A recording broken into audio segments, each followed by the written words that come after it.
The storm sirens were screaming when my oldest son looked me in the eyes and locked the front door. I stood outside in the freezing rain, clutching my husband's ashes against my chest. Through the window, I watched my family continue eating dinner like I didn't exist. They thought I was helpless. Then headlights turned into the driveway, and a black SUV stopped in front of the house.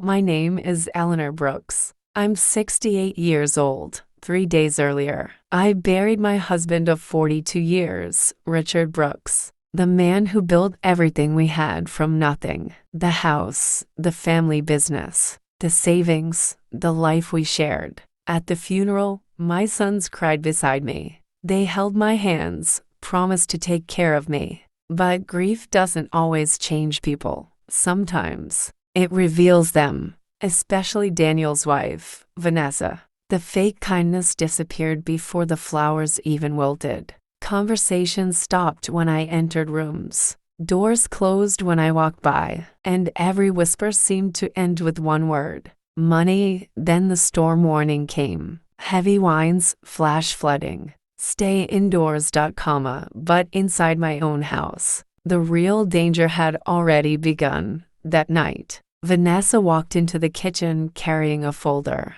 Her smile looked practiced. "Eleanor," she said softly, "we're only trying to help." She placed the papers in front of me. Property transfers, company ownership, bank authority forms, everything Richard built, handed to them. Daniel leaned against the counter. "Mom, you're emotional right now. Let us handle things." I slowly closed the folder. "No." The room went silent. Vanessa's jaw tightened. Daniel's voice changed instantly. "You don't understand how stressful this has been for us, for them." I had just buried my husband. I rose carefully from my chair. "Your father trusted me before he died." That sentence hit them harder than I expected. Not sadness, not guilt. Fear, real fear. That's when I understood. They thought everything was already theirs, and I was the only thing standing in the way.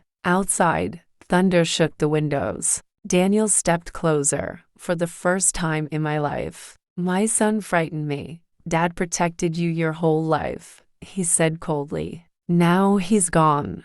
I stared at him. Not like a mother looks at her child, like a stranger looks at danger. "I'm not signing anything." Vanessa crossed her arms and smiled. "Fine." 5 minutes later, my suitcase landed on the porch. Rain blew sideways through the open doorway. Daniel pointed outside. "You need time to think." Then he lowered his voice. "And maybe time will help you remember whose house this is." Before I could answer, slam, the door locked. I stood there in the rain, soaked instantly, still holding Richard's ashes. I pounded on the door. "Daniel?" Nothing. Then the curtain moved. Vanessa stood there smiling, and slowly closed it. The wind nearly knocked me over. Lightning tore across the sky. I sat on the porch steps shaking. My own children believed I was weak, disposable.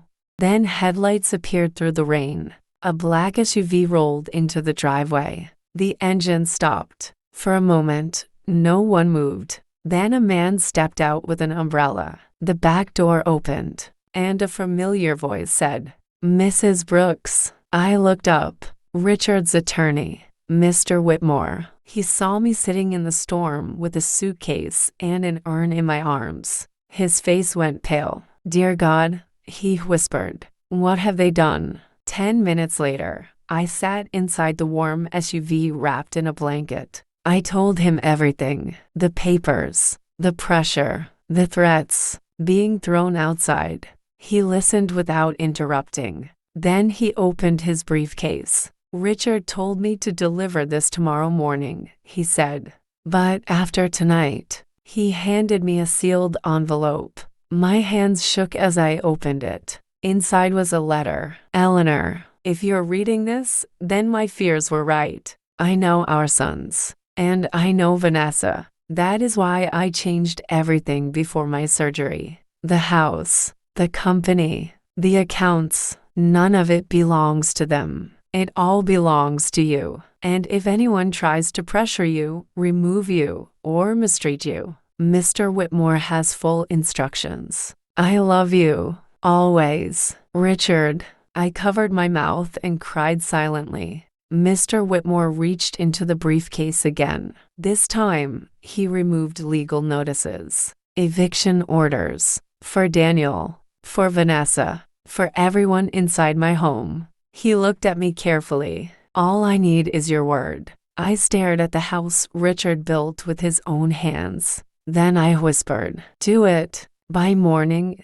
the storm had passed. Daniel opened the front door smiling, until he saw me standing there, beside Mr. Whitmore, and to police officers. Vanessa rushed into the hallway. Mr. Whitmore handed Daniel the papers. You have 1 hour to vacate the property. Daniel laughed nervously. What is this? Then he read the first page, and all the color left his face. You can't do this. I stepped forward slowly. The night you locked me outside, I looked directly at Vanessa. You forgot whose house this really was. Suddenly they changed. Apologies, tears, begging, promises. But something in me had frozen on that porch. I felt nothing. 1 hour later, their suitcases sat outside in the wet driveway, exactly where mine had been. Daniel looked at me one last time. Mom, please. I gently closed the front door, the same way he had. That evening, I placed Richard's ashes beside his favorite chair. The house was quiet again, peaceful, and for the first time since losing him, I felt safe, somewhere beyond those clearing clouds. I think Richard knew it too. If this story shocked you, hit like, subscribe, and tell me in the comments. Would you forgive them?